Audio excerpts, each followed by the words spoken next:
Hello everyone, एक बार आप सबका फिर से स्वागत है हमारी ऑनलाइन क्लास के अंदर।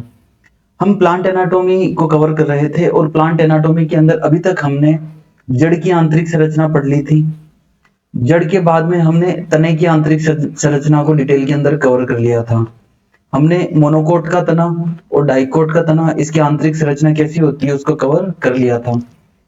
फिर हमने पढ़ा था कि मोनोकोट के तने के अंदर तो जो होती है वो सेकेंडरी ग्रोथ नहीं पाई जाती, जबकि डाइकोट के तने के अंदर हमें सेकेंडरी ग्रोथ देखने को मिलती है।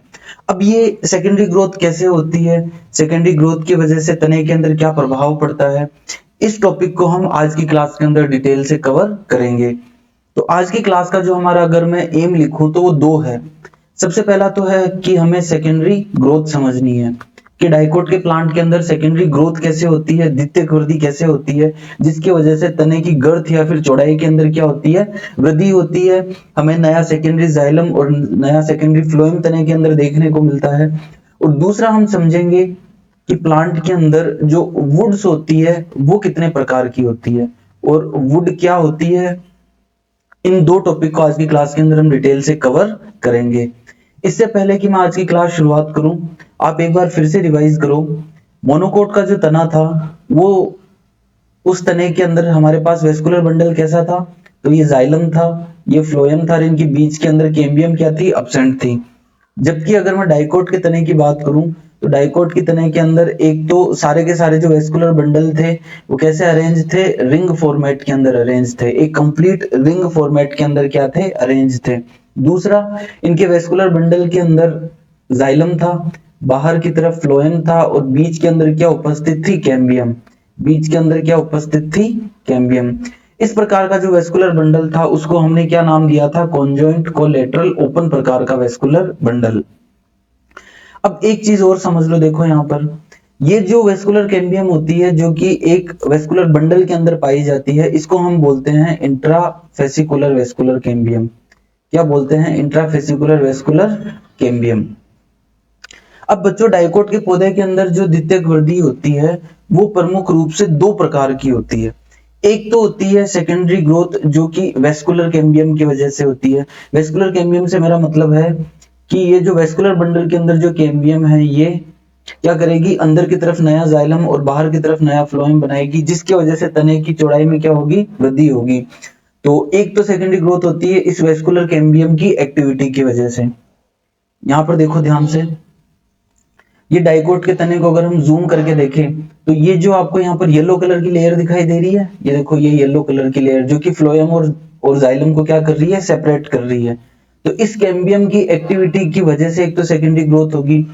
फिर क्या होगा, जब इस कैम्बियम की एक्टिविटी की वजह से अंदर की तरफ यहाँ पर हमें नया जाइलम और बाहर की तरफ जब नया फ्लोएम बनेगा तो वो बाहर कॉर्टेक्स वाले टिश्यू के ऊपर क्या करेगा, प्रेशर उत्पन्न करेगा और उसकी वजह से एपिडर्मिस वगैरह या फिर जो कॉर्टेक्स की आउटर मोस्ट लेयर्स हो सकती है वो क्या हो सकती है, डैमेज हो सकती है या फिर टूट सकती है।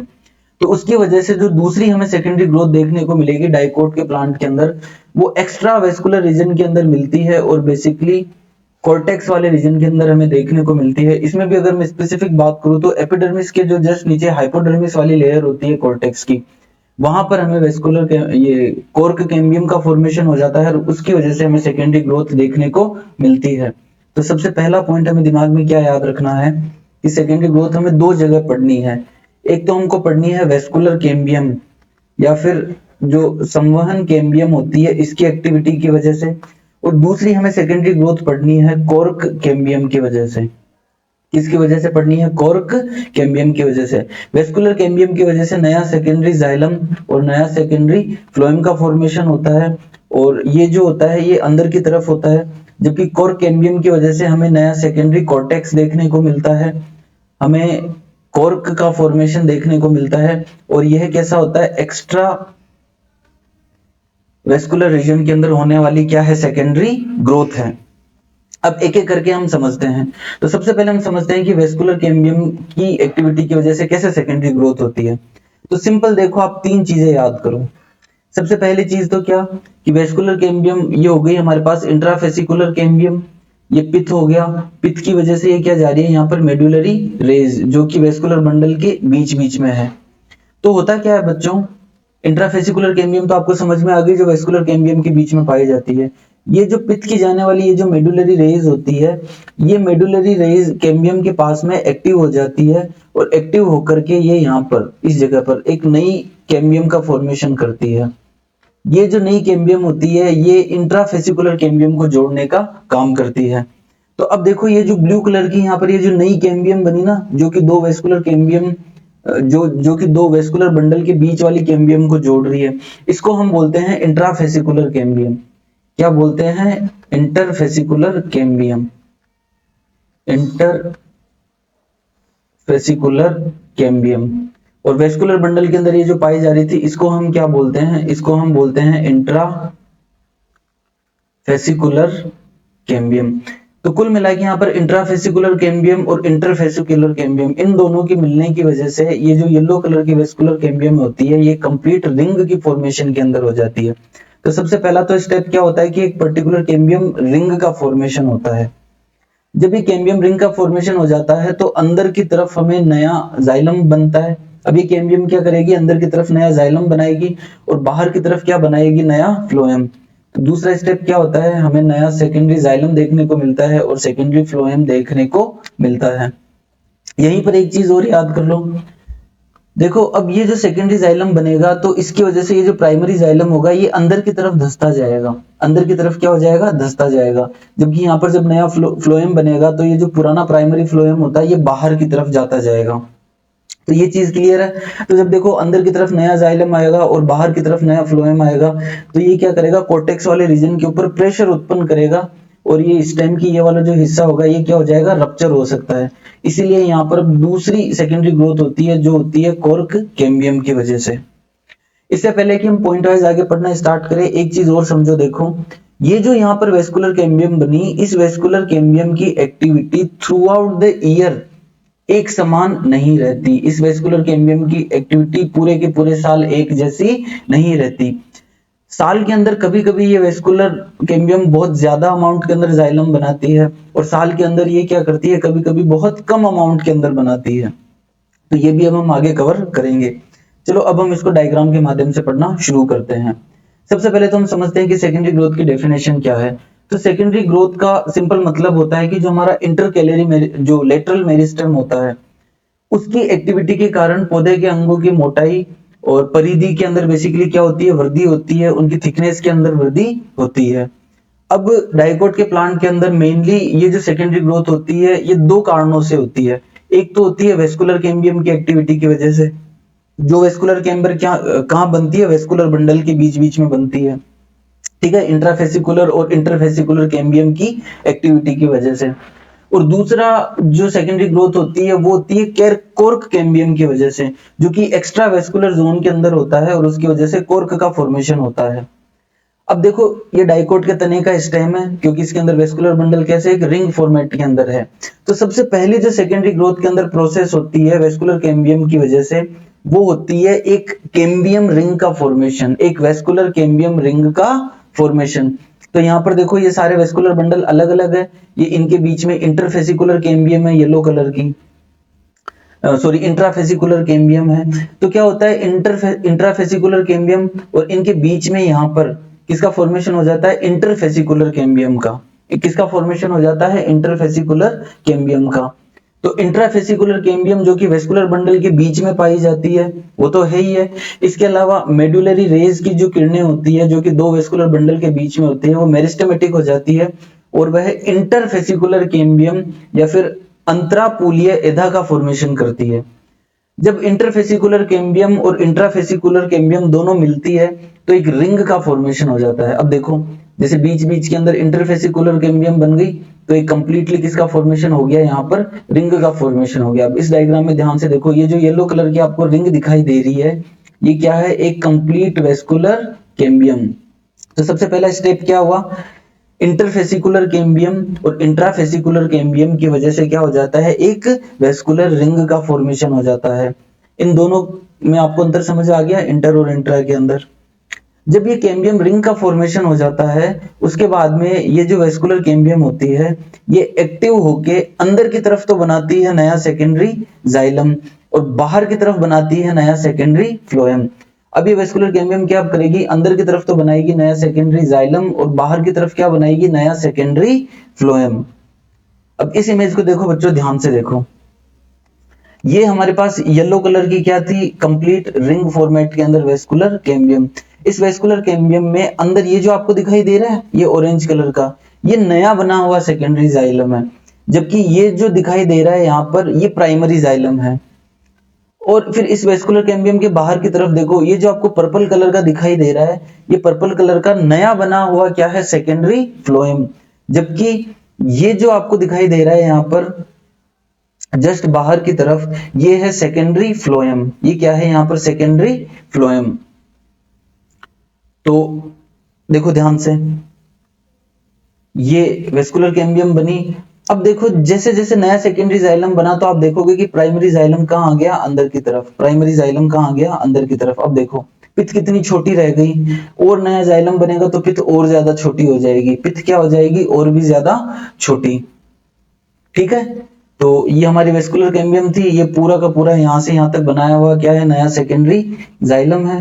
ये प्राइमरी जाइलम हो गया, ये सेकेंडरी फ्लोएम हो गया। ये चीज क्लियर है।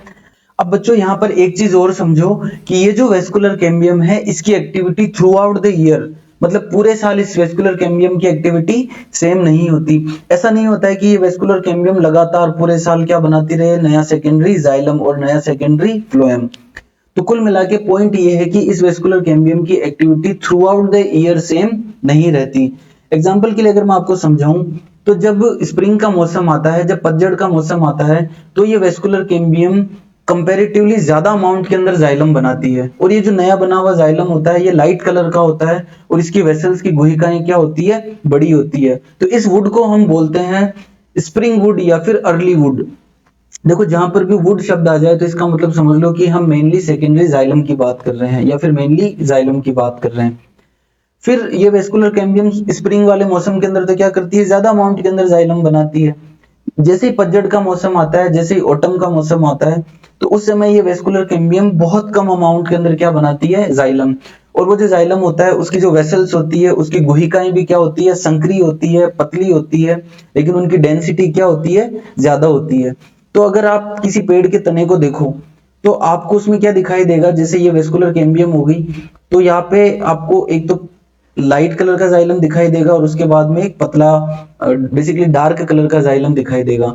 तो ये जो दोनों है, मतलब ऑटम वुड और स्प्रिंग वुड, ये दोनों मिलके एक एनुअल रिंग का फॉर्मेशन करती है।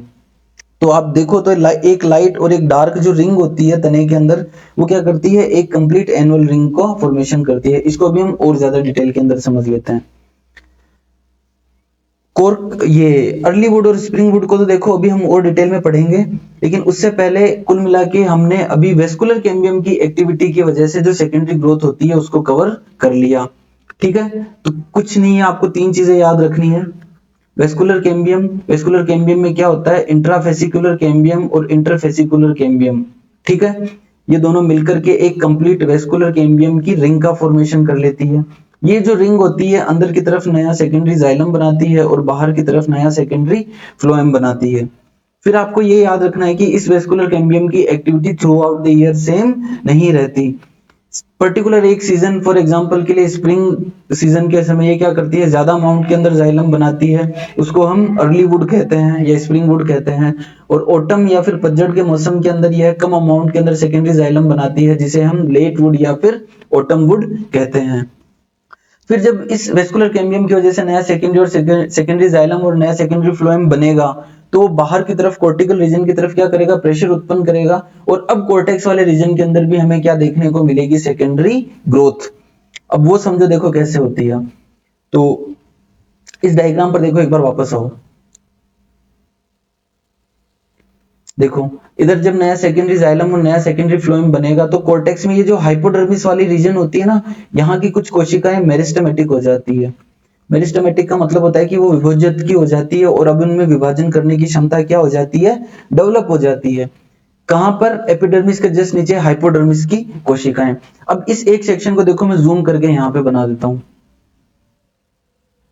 कि जैसे ये हमारे पास एपिडर्मिस थी, एपिडर्मिस के जस्ट नीचे ये जो हाइपोडर्मिस वाली कोशिकाएं हैं, ये क्या हो गई यहाँ पर, मेरिस्टेमेटिक। और मेरिस्टेमेटिक होके ये किसका फॉर्मेशन करती है, कॉर्क कैम्बियम का, जिसको हम बोलते हैं फिलोजन, जिसे हम क्या बोलते हैं बच्चों, फिलोजन। तो जैसे यहाँ पर ऐसी कॉर्क कैम्बियम बन गई, देखो कहां पे बन रही है ये, हाइपोडर्मिस वाले रीजन के अंदर।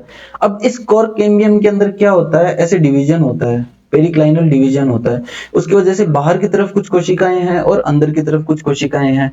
अब ये जो बाहर की तरफ वाली कोशिकाएं है ना, ये कंप्लीटली और डिवाइड होके कुछ लेयर्स बना लेती है, और ये जो बाहर की तरफ बनने वाली यहाँ पर ऐसी कोशिकाएं होती है, इनको हम बोलते हैं कॉर्क या फिर फिल्म। इनको हम क्या बोलते हैं, कॉर्क या फिर फिल्म।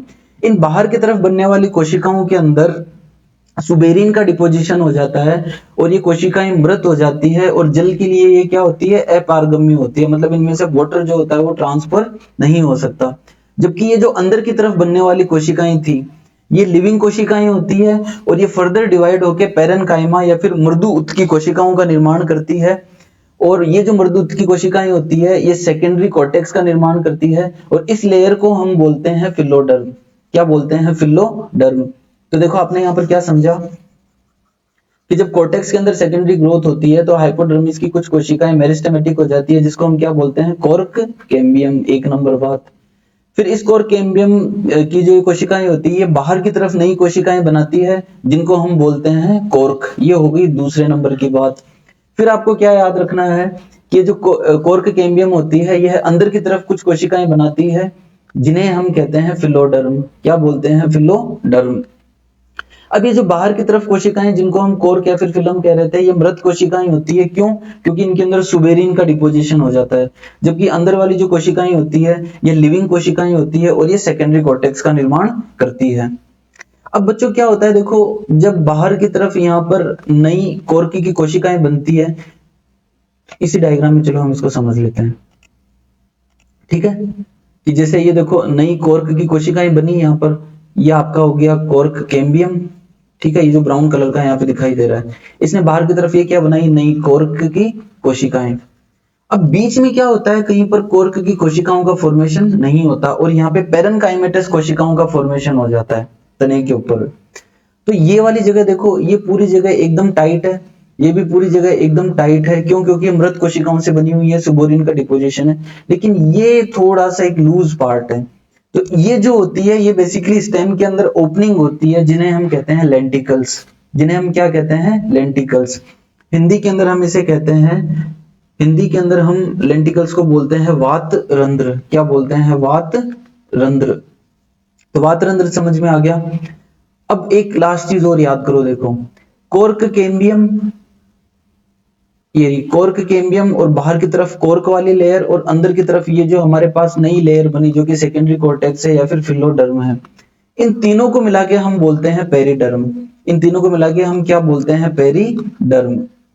तो कुल मिला के ये है कि सेकेंडरी ग्रोथ की वजह से जो एक्स्ट्रा वेस्कुलर रीजन होता है, उसके अंदर किसका फॉर्मेशन होता है, पेरिडर्म का। किसका फॉर्मेशन होता है, पेरिडर्म का। कैसे होता है, सबसे पहले कॉर्क कैम्बियम बनती है, फिर वो कॉर्क कैम्बियम बाहर की तरफ कॉर्क या फिर फिल्म का फॉर्मेशन करती है, और अंदर की तरफ फिलोडर्म का फॉर्मेशन करती है। तो कोई अगर आपसे पूछ ले कि पेरिडर्म क्या होता है, तो आप बता देना कि जब प्लांट के अंदर सेकेंडरी ग्रोथ होती है, एग्जाम्पल के लिए तने के अंदर, तो कॉर्क कैम्बियम की एक्टिविटी की वजह से बाहर की तरफ कॉर्क या फिर फिल्म लेयर, और अंदर की तरफ सेकेंडरी कॉर्टेक्स या फिर फिलोडर्म लेयर का फॉर्मेशन होता है। टुगेदर इन तीनों लेयर को, कॉर्क कैम्बियम, कॉर्क और सेकेंडरी कॉर्टेक्स या फिर फिलोडर्म, इन तीनों को मिला के क्या कहा जाता है, पेरिडर्म, या फिर इसको हिंदी में हम कहते हैं परित्वक। क्या बोलते हैं, परित्वक। फिर आपसे कोई पूछ ले कि लेंटिकल्स क्या होते हैं, तो आप बता देना कि लेंटिकल्स जो होते हैं वो स्टेम के ऊपर पाए जाने वाले ओपनिंग्स होते हैं। जब कॉर्क कैम्बियम के द्वारा कॉर्क का फॉर्मेशन किया जाता है, तो उस समय कुछ स्थानों के ऊपर सुबेरिन युक्त कोशिकाएं नहीं बन करके पेरेन्काइमेटस कोशिकाएं बन जाती है, और वहां पर एक लूज नेचुरल ओपनिंग रह जाती है, जहां से स्टेम के थ्रू क्या होता है, गैसों का आदान प्रदान और वाष्पोत्सर्जन की प्रक्रिया। अब यहां पर देखो दो चीज और आपको समझनी है। एक तो है कि बार्क, और एक है कॉर्क। इन दोनों में क्या डिफरेंस है, देखो वो समझो। इसको समझने के लिए इस डायग्राम के ऊपर देखो, वापस आओ कि बार्क और कॉर्क के अंदर क्या डिफरेंस है। देखो ये वेस्कुलर कैम्बियम यहां पर बन गई, इसकी वजह से सेकेंडरी जाइलम बन गया, और बाहर की तरफ क्या बनेगा, यहां पर सेकेंडरी फ्लोएम। तो इस सेकेंडरी फ्लोएम से लगा करके जितना भी ये जो बाहर का पार्ट होता है ना, सेकेंडरी फ्लोएम से लगा करके यहां तक का जितना भी ये जो पार्ट है, ये पूरा एक साथ कहलाता है बार्क। ये पूरा एक साथ क्या कहलाता है? बार्क। और कॉर्क क्या होता है? तो कॉर्क देखो यहाँ पर अभी कॉर्क कैम्बियम बनी थी, उस कॉर्क कैम्बियम ने बाहर की तरफ बनाया था कॉर्क या फिर फिल्म, और अंदर की तरफ क्या बनाया था? फिलोडर्म। तो कॉर्क क्या होती है? कॉर्क कैम्बियम की एक्टिविटी की वजह से बाहर की तरफ जो बनने वाली सुबेरिन युक्त कोशिकाओं की लेयर होती है वो तो क्या कहलाती है? कॉर्क। और सेकेंडरी फ्लोएम से लेके आउटर मोस्ट लेयर मतलब एपिडर्मिस कॉर्क तक का जो पूरा हिस्सा होता है वो क्या कहलाता है? बार्क। वो क्या कहलाता है? बार्क। तो कॉर्क और बार्क के अंदर आपको डिफरेंस समझ में आ गया। अब चलो एक चीज और समझो।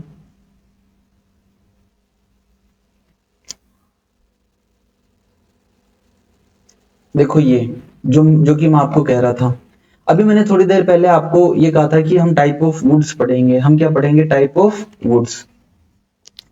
तो अब हम पढ़ते हैं टाइप ऑफ वुड। देखो, एक तो हम टाइप ऑफ वुड अभी हमने समझा कि जब वेस्कुलर कैम्बियम की जो एक्टिविटी होती है through out the year same नहीं रहती। कभी वो ज्यादा जाइलम बनाती है पूरे साल के अंदर, और कभी वो क्या करती है? कम जाइलम बनाती है। तो जब ज्यादा जाइलम बनाती है तो उसको हम बोलते हैं स्प्रिंग वुड या फिर अर्ली वुड।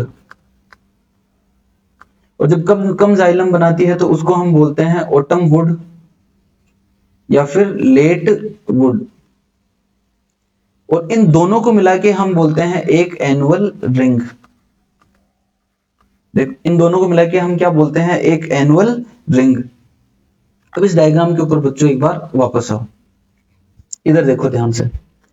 देखो ये एक लाइट कलर की लेयर है, ठीक है, और लाइट कलर के बाद में देखो ये एक डार्क कलर की लेयर है, दिखाई दे रहा है यहाँ पर?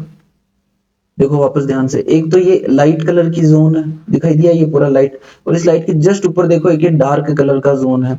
इसका मतलब क्या है कि ये एक ईयर को इंडिकेट कर रहा है, एक एनुअल रिंग को इंडिकेट कर रहा है। यहाँ पे अलग जाइलम है और यहाँ पर क्या है? एक अलग जाइलम है, लेकिन ये बने हुए एक ही वेस्कुलर कैम्बियम की एक्टिविटी की वजह से है। तो होता क्या है कि वेस्कुलर कैम्बियम की activity through out the year कभी ज्यादा जाइलम बनाती है और कभी कम जाइलम बनाती है। तो कुल मिला के दो प्रकार के हमें यहाँ पर वुड दिखाई देती है। पहली तो है हमारी बसंत वुड या जिसे हम कहते हैं स्प्रिंग वुड।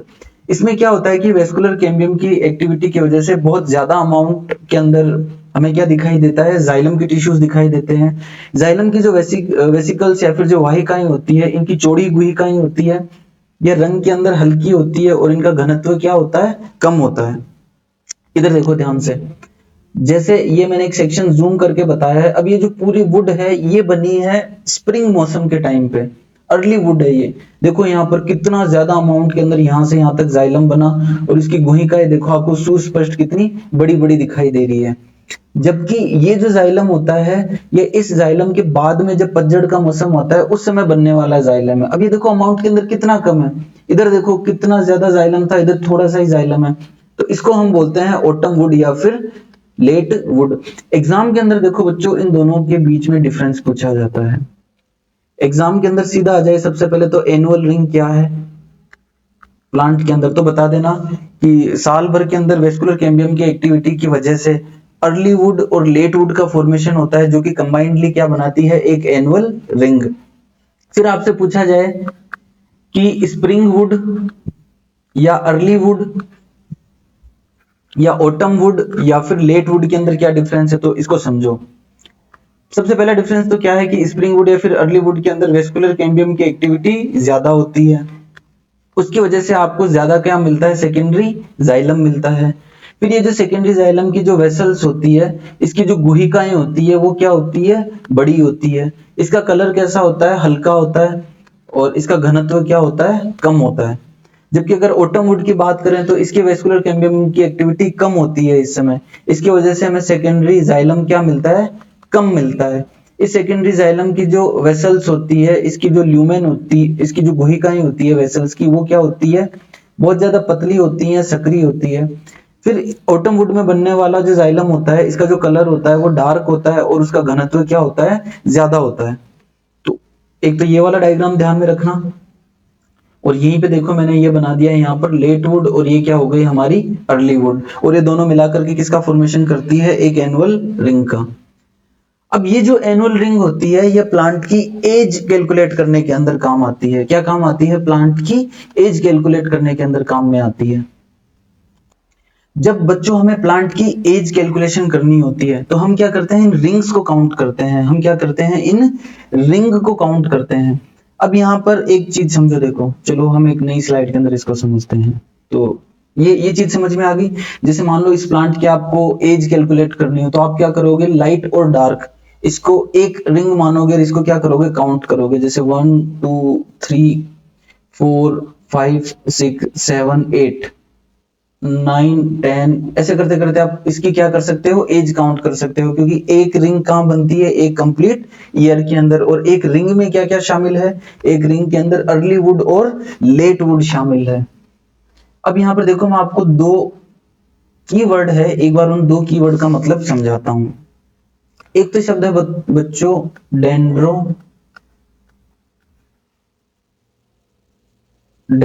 डेंड्रोक्रोनोलॉजी, डेंड्रोक्रोनोलॉजी, और एक वर्ड है बच्चों डेंड्रोलॉजी। डेंड्रोलॉजी, इनमें क्या डिफरेंस है, देखो डेंड्रोक्रोनोलॉजी बेसिकली यह है विज्ञान की या फिर बॉटनी की वो ब्रांच है जिसमें हम विशेष रूप से पेड़ के छल्लों के माध्यम से उस समय की जलवायु, उस समय का इतिहास और पेड़ की एज, इन सब चीजों को क्या करते हैं, स्टडी करते हैं। तो वो तो क्या है डेंड्रोक्रोनोलॉजी कि मतलब एनुअल रिंग जो हमने अभी देखी, उन एनुअल रिंग की सहायता से पेड़ की एज हो गई, क्लाइमेट हो गया, या फिर क्लाइमेट की क्या हिस्ट्री रही है, उन सब चीजों का अध्ययन किया जाता है। और डेंड्रोलॉजी का मतलब वनस्पति विज्ञान या फिर बॉटनी की वह शाखा जिसमें पेड़ों और झाड़ियों का क्या किया जाता है, अध्ययन किया जाता है, ताकि उनका वर्गीकरण पहचाना जा सके और उनका पारिस्थितिकी के अंदर उनका क्या रोल है उसको डिफाइन किया जा सके। तो डेंड्रोक्रोनोलॉजी क्या है, इन एनुअल रिंग की सहायता से, इन एनुअल रिंग की सहायता से क्या करते हैं हम, प्लांट की एज हो गया, समय हो गया, उस समय का क्या क्लाइमेट या फिर जलवायु रहा होगा, उसकी स्टडी करते हैं। आप खुद समझ लो, देखो अगर मौसम शुष्क है, पतझड़ का मौसम ज्यादा रहा तो उस समय क्या होगी, आपको डार्क वाली रिंग ज्यादा दिखाई देगी। जबकि अगर मान लो स्प्रिंग का मौसम है, मौसम अगर जलवायु उस समय उस टाइप की रही होगी तो आपको अर्ली वुड या फिर जो लाइट कलर की वुड है वो ज्यादा दिखाई देगी। तो एक तो वुड हमने देखी वेस्कुलर कैम्बियम की एक्टिविटी की वजह से जो एनुअल रिंग के फॉर्मेट के अंदर अर्ली वुड और सैप वुड मिलती है, अर्ली वुड और जो लेट वुड मिलती है वो।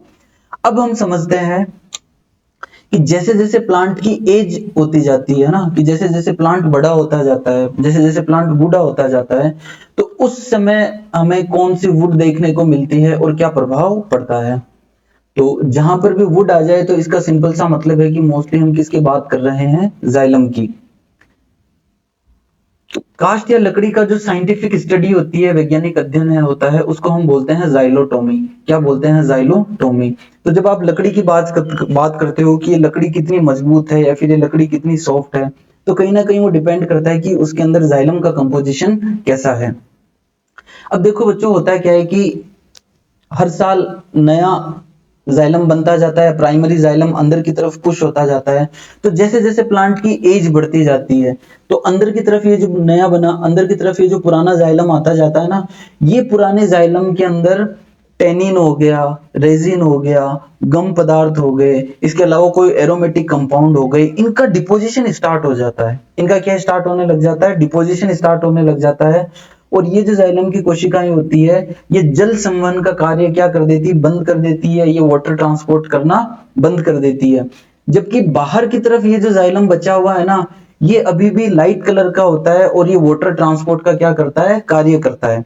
तो अंदर की तरफ ये वाला जो जाइलम जो कि पानी का ट्रांसफर नहीं कर रहा है, ये हार्ड हो चुका है, इसके अंदर रेजिन हो गया, टेनिन हो गया, गम पदार्थ हो गए या फिर कुछ एरोमेटिक कंपाउंड हो गए, इनका डिपोजिशन हो गया और ये जाइलम बहुत ज्यादा क्या हो जाता है, हार्ड हो जाता है।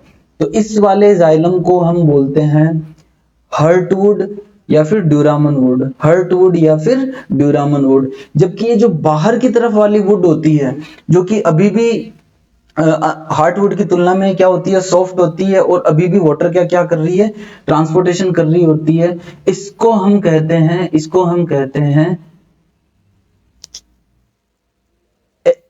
एल्बर्नम वुड या फिर सैप वुड, इसको हम क्या बोलते हैं, एल्बर्नम वुड या फिर सैप वुड।